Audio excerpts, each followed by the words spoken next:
Por isso, nem me considerei digno de ir ao teu encontro. Mas dize uma palavra, e o meu servo será curado. Pois eu também sou homem sujeito à autoridade, e com soldados sob o meu comando. Digo a um, vá, e ele vai, e a outro, venha, e ele vem. Digo a meu servo, faça isto, e ele faz. Lucas capítulo 7, versículos 7 e 8. A história do centurião de Cafarnaum é bastante conhecida, não apenas no meio evangélico, mas em todo o mundo, cristão ou não. Por uma boa razão, é um exemplo prático de fé e como ela deve ser praticada. A história nos desafia a exercer um tipo de fé que, até aquela data, ainda não tinha parâmetro de comparação, visto que Jesus mesmo disse que ainda não havia visto fé como aquela. E, até hoje, é uma fé que não encontra rivais. Esse homem tinha reputação similar à que hoje possui um delegado em cidade do interior. Assim, peço que me acompanhem nessa agradável caminhada na qual vamos tentar abordar o que esse anônimo famoso tem a nos ensinar sobre fé, amizade, confiança, humildade e autoconhecimento. Vem comigo. Primeira lição. Ele se preocupava com quem lhe era sujeito. Infelizmente, hoje isso é raro, pessoas em elevada posição que se preocupam com quem está abaixo de si. É muito triste ver pessoas investidas de poder utilizando dessa autoridade para pisar e humilhar os mais humildes e menos favorecidos. Caso você seja ou venha a se tornar alguém de elevada posição, seja social, profissional, eclesiástica ou política, aprenda com o centurião de Cafarnaum a dar mais atenção a quem lhe serve. Fazendo assim, essa pessoa continuará a lhe servir cada vez mais e por mais tempo ainda. Segunda lição. Ele não era orgulhoso de sua posição social. Outra mazela da atualidade, pessoas que gostam de mostrar sua posição acima dos outros. É o caso clássico do você sabe com quem está falando, na prática, a famosa carteirada. Isso deveria ser um caso de vergonha nacional, mas, infelizmente, é um indício de vício cultural. Um vício contaminante, por sinal.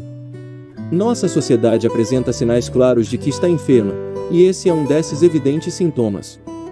O centurião nos ensina, através de seu exemplo, a não deixar seu caráter ser contaminado com sua posição. Terceira lição. Ele sabia diferenciar poder de autoridade. Apesar de ser bastante fácil de definir o que é autoridade e o que é poder, tornando ainda mais fácil distinguir um do outro, esse ainda é um erro banal e muito repetido, inclusive no meio eclesiástico. A melhor forma de demonstrar o que é um e outro é pelo exemplo, e esta será a forma que tomaremos de empréstimo para tal. Pense em um guarda de trânsito, fardado e de apito na mão. Ele vê um pedestre querendo atravessar a faixa, mas os carros não lhe dão a vez, então ele se posiciona, aponta para os carros em movimento e faz soar seu apito em alto e bom som. O que acontece? Os carros param, carros pequenos, motos, carros maiores e até mesmo caminhões e ônibus cheios. Por que param? Porque ele tem autoridade e os motoristas a respeitam. Mas, o guarda tem poder para parar os carros? Não. Entendeu a diferença entre autoridade e poder? O centurião tinha autoridade do Império Romano para dar ordens e manter a ordem, mas não tinha poder. Nunca se esqueça disso, autoridade é outorgada e revogada, assim como você um dia recebeu, poder perder. Mas, poder não se outorga e não se perde, ou você acha possível que Deus perca seu poder? Quarta lição. Ele exercia sua autoridade com confiança e convicção. A frase do centurião nos mostra que ele era um homem decidido e um líder confiante. Tanto ele era confiante que seus subordinados obedeciam. Eu mando um fazer isso e ele faz. Digo a outro que vá, e ele vai. Quando você é liderado por alguém que exerce sua liderança de forma confiante e convicta, obedecê-lo não é um fardo, mas um prazer. Dura coisa é seguir alguém que não sabe para onde vai, quanto mais enviar alguém para fazer algo ou para algum lugar. Outra coisa importante sobre a autoridade, o oficial romano exercia a autoridade em nome de outro, qual seja, o imperador. E isso nos ensina a nós, cristãos, que exercemos autoridade no nome de Jesus, mas o poder ainda é dele, e não nosso. Você, que é líder na igreja, aprenda isso e exerça a autoridade que Deus lhe deu de forma a honrar aquele que detém todo o poder, e confiou em você para exercê-lo em seu nome. Dessa forma, você nunca perderá sua autoridade. Quinta lição. Ele sabia que Jesus tinha uma autoridade sobrenatural.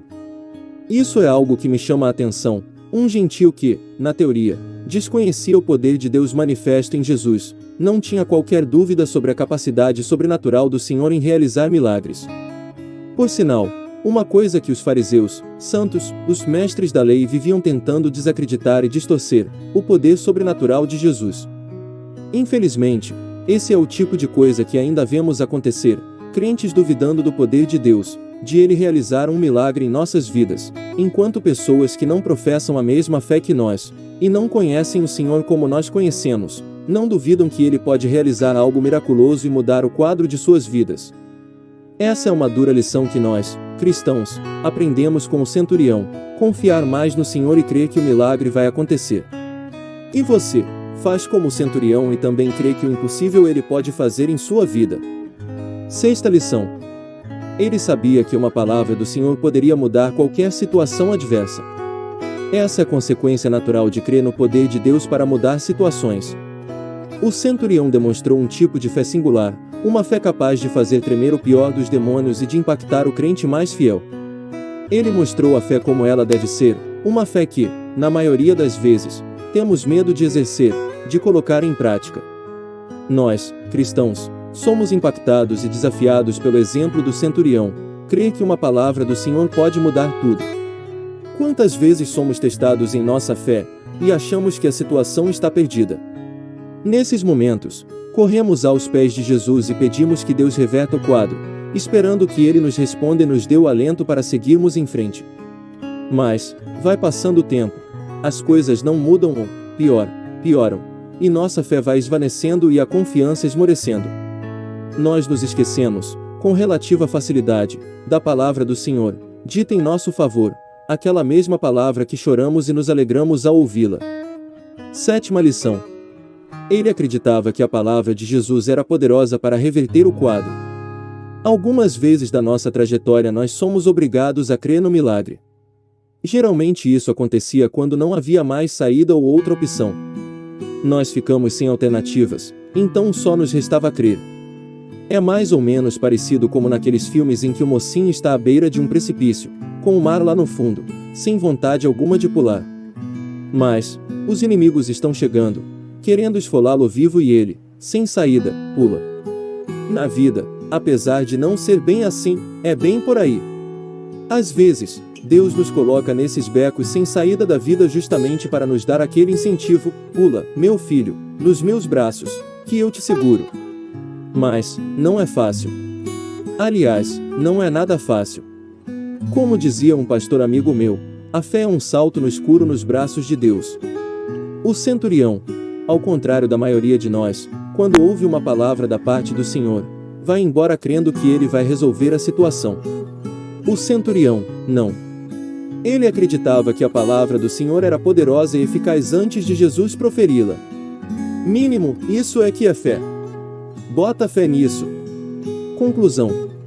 Um detalhe interessante acerca da identidade do centurião: por que não foi registrado seu nome? Quando Pedro foi visitar outro importante centurião romano, em Cesareia, seu nome é revelado: Cornélio.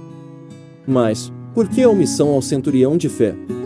Não sei, mas posso especular que há um motivo para isso, e meu senso de curiosidade me diz que esse motivo pode ser até simples. Nomeando o centurião, ele se tornaria exemplo de muitos, mas também um ideal que a maioria julgaria inatingível. Deixando-o anônimo, talvez Deus esteja querendo nos dizer que qualquer um pode exercer a mesma fé que aquele oficial romano demonstrou. Talvez a maior mensagem que possa ser pregada sobre o centurião dessa passagem não seja a que está explícita, mas a implícita: um herói da fé anônimo. E esse talvez seja o maior segredo da fé: não aparecer, para que somente Jesus apareça. Não nos fornecendo o nome do santo, mas apenas o milagre por ele operado, Jesus pôde ficar em evidência na passagem, e apenas o nome dele foi glorificado, apenas ele foi o protagonista da história. Nesse filme que é a vida cristã, cujo roteiro foi escrito por ele, somos meros coadjuvantes no caminho da vida. Coadjuvantes como foi João Batista, que ele cresça e que eu diminua. Agora, acabei de aprender que um gentil, aliás, um gentil oficial romano, também abdicou da primazia e saiu de cena para dar lugar ao rei. Ah, meu caro anônimo, Como você me ensinou tanto, e nem sei sequer seu nome, para lhe agradecer por isso. Me aguarde no céu, que irei lhe procurar e lhe agradecer pessoalmente.